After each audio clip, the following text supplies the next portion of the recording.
Parecenças físicas e morais. Frequentemente, os pais transmitem aos filhos a parecença física.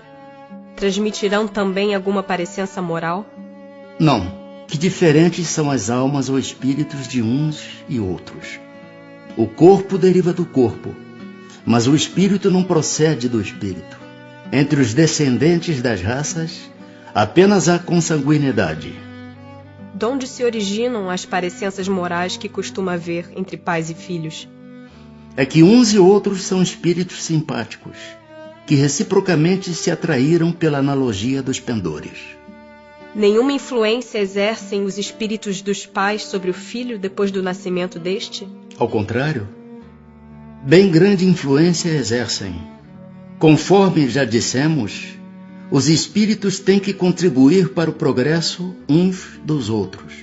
Pois bem, os espíritos dos pais têm por missão desenvolver os dos seus filhos pela educação. Constitui-lhes isso uma tarefa. Tornar-se-ão culpados se vierem a falir no seu desempenho. Por que é que de pais bons e virtuosos nascem filhos de natureza perversa? Por outra, por que é que as boas qualidades dos pais nem sempre atraem, por simpatia, um bom espírito para lhes animar o filho?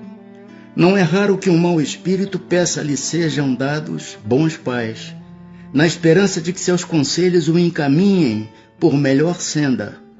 E muitas vezes Deus lhe concede o que deseja.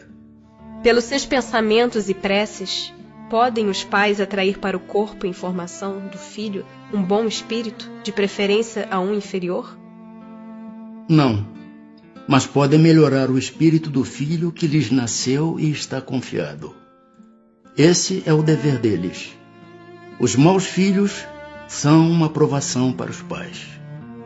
De onde deriva a semelhança de caráter que muitas vezes existe entre dois irmãos, mormente se gêmeos? São espíritos simpáticos que se aproximam por analogia de sentimentos e se sentem felizes por estar juntos. Há dois espíritos, ou por outra, duas almas, nas crianças cujos corpos nascem ligados, tendo comuns alguns órgãos? Sim, mas a semelhança entre elas é tal que faz-vos pareçam, em muitos casos, uma só. Pois que nos gêmeos os espíritos encarnam por simpatia, de onde provém a aversão que às vezes se nota entre eles? Não é de regra que sejam simpáticos os espíritos dos gêmeos. Acontece também que espíritos maus entendam de lutar juntos no palco da vida. Que se deve pensar dessas histórias de crianças que lutam no seio materno? Lendas.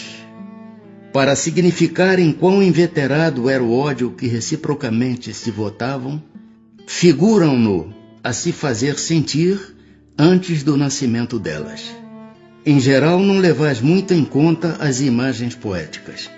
Que é o que dá origem ao caráter distintivo que se nota em cada povo. Também os espíritos se grupam em famílias, formando-as pela analogia de seus pendores mais ou menos puros, conforme a elevação que tenham alcançado. Pois bem, um povo é uma grande família, formada pela reunião de espíritos simpáticos.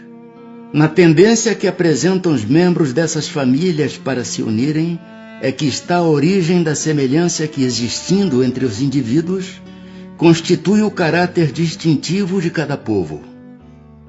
Julgas que espíritos bons e humanitários procurem para nele encarnar um povo rude e grosseiro? Não.